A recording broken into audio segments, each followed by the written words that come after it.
Hey there, and welcome back to the podcast.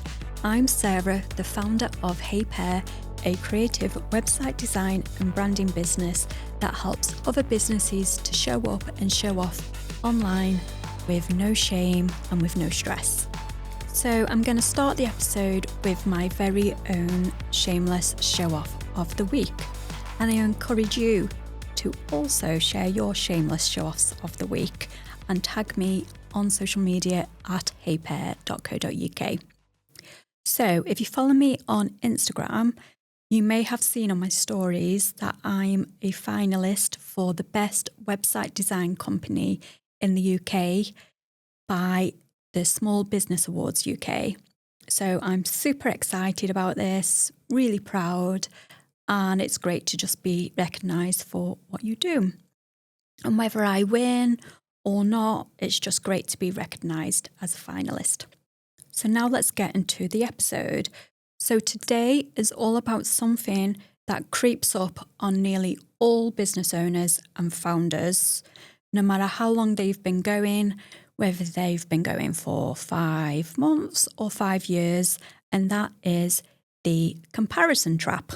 So you know what I mean, right? It's when you're on social media and you're scrolling and you're seeing what everybody else is doing and you start comparing yourself and thinking, why am I not as good as them?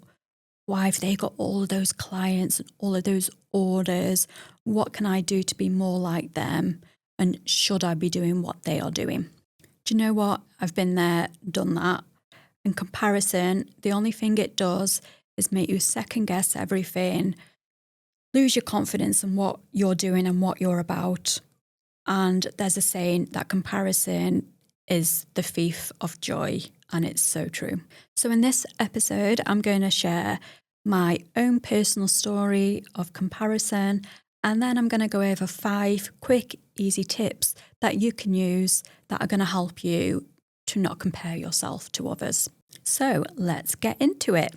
I'm going to let you into a little secret. Before I started Hey Pair, I had a children's wear business. This was my first business, first time going it alone and just getting myself out there and being self-employed. But I fell head first into comparison. I'd spend hours looking at what other children's wear businesses were doing, looking at their websites, looking at their social media, and it all just made me feel terrible. It made me second guess everything from my designs to my posts weren't good enough, and it just stopped me from progressing in my business and feeling comfortable and confident in what I was creating. During this time, I had a business mentor and I met up with them and we were discussing about comparison. And this is one of the single most best bits of advice I was ever given. And it was to just put your blinkers on and stay in your own lane. And that just changed everything for me. I just stopped comparing myself to other businesses and what they were doing and feeling more comfortable and confident in what I was doing. So the children's wear business never took off. But the good thing is that it gave me all the skills and knowledge to start up Hey Pair. So when I started Hey Pair, I went in with the attitude already of fully having the blinkers on, and it's just something I just naturally do all the time now. I don't pay attention to what other people are doing, or if I do see it, it doesn't affect what I'm doing or change my direction or make me feel bad. Do you know what? As soon as I put the blinkers on, I started to attract the clients that were right for me. People don't want another copy of what's already out there. They want you and they want to connect with you. And also, you're feeling happier. So you're creating things that you want to create and you're just connecting with your audience. So now let's get into my top 5 tips to help you to get out of the comparison trap. Tip 1, notice when you're comparing versus learning. The first step is to notice what's actually happening when you're scrolling and seeing all these things on social media. Is it making you feel better about yourself, or is it making you feel worse? If it's making you feel worse, you're probably comparing yourself. You'll be seeing what they're doing, thinking, why aren't I doing that? Why aren't I as good as them? But they might be further ahead of you with how long they've been going in business. And it's very easy to start feeling discouraged. Whereas if you're learning, you'll see something, it might inspire you, it might trigger an idea, or it makes you feel good. And that's when you're learning. So just always be conscious that you're not comparing yourself to others. You're inevitably going to see things from other creators similar to you. I'm a web designer, and social media is a bit of an echo chamber. So I naturally see the work of lots of other web designers. But what I don't do is dwell on it, compare myself to them. But what I might do is see that they've created a post that's showing off their work in a really amazing, interesting way. So I may look at it and think, oh, that's good. I might try a similar approach next time I share some of my work, but I won't allow myself to compare myself to them and feel bad about it. Tip 2, your audience doesn't need another version of somebody else out there. They just need you. So the second thing to remember is that your audience doesn't need another version of somebody you're comparing yourself to. They want you and a connection to you. Think about it. 2 businesses can be offering an almost identical service, but what sets them apart is the vibe and the personality of you. For example, one website designer could be very polished and very corporate, whereas another may be more playful and quirky, and they're going to attract 2 totally different audiences and customer base. So when you try to copy somebody else's style or vibe or tone, you're just not allowing yourself to connect with the people who are actually going to connect with you. Tip 3, put the blinkers on and stay in your own lane. So this is my absolute top tip and favourite tip. And if you take nothing else away from this episode, this is the one thing I highly encourage you to take on board. And that is to put your blinkers on. So you know when a horse is in a race, it has the blinkers on and it's just focusing on the road ahead and it's not paying attention to anybody else in the race. And that's what you need to do. If you're finding yourself that your feed has got lots of creators in it that trigger your comparison, mute them. You don't have to see that all the time.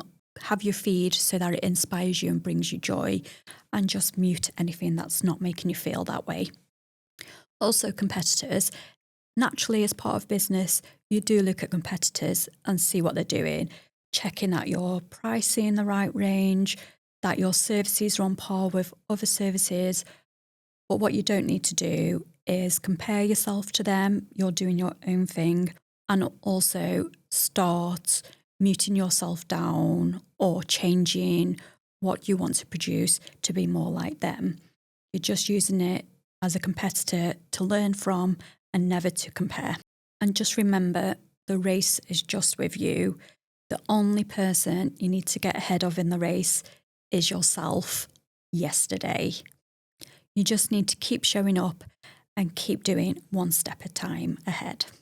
So the 4th tip is to celebrate your own small wins. You may have guessed by now that I'm very big on shouting about yourself. I always say that if you don't shout about yourself, nobody else will. You have to be your own biggest cheerleader. Comparison often happens when you're looking up to people or people who are further ahead in business than you, and forgetting how far you've come yourself. So instead of feeling bad about yourself and starting to compare, stop and think about how far you've come yourself and celebrate any small wins that you have. This might be launching a new product on your website, writing that blog post that you've been thinking about for ages, hitting send on the newsletter. It all counts, and it's all small wins that have helped to put your business forward. And here's a little exercise for you. I encourage you to share your small wins on your social media, share them on your stories, and then create a highlight out of those small wins. And if you're ever feeling that you're slipping into the comparison trap, head over to your highlights on Instagram and you can just remind yourself of all those small wins that you've had. And on those days when the comparison starts creeping in, you can look back on the highlights of what you've been achieving and actually you think, it's all right, I'm actually doing okay here. So finally, my final tip of turning comparison into collaboration. I'm a big believer in community and collaboration over competition. When you have that attitude towards your competitors, it honestly turns off the comparison and it's just a weight off your shoulders and you just feel so much better about everything. You're going to have competitors, it happens, but if you don't focus on them, you don't compare yourself to them, and even better, if you can collaborate with them, it's a win-win for everybody. I've got lots of businesses that I work with. From day one, I've been very big on building a community within Hey Pair, and I work with lots of other creatives, and I work with other businesses that might be considered a competitor. But what I do is I may help them on some projects, or they may help me on projects. And also some of them are actually clients of Hey Pair. So community building over competition always. And the truth is there's room for all of us online. And the moment you stop seeing them as competition and see them as a collaborator or as part of your community, you're just going to feel so much lighter. Right, so let's wrap up today's episode. So, quick recap on my tips. So, number 1, notice the difference between comparison and learning. Tip 2, remember your audience needs you and not another version of somebody else already out there. Tip 3, my favourite, put your blinkers on and stay in your lane. Tip 4, celebrate your small wins always. And finally, tip 5, turn comparison into collaboration. Comparison is a little bit sneaky and it can sneak in unexpectedly, and it's the thief of joy. However, let's not let that happen. The only person you need to be better than is you yesterday. So if you've enjoyed today's episode, please subscribe.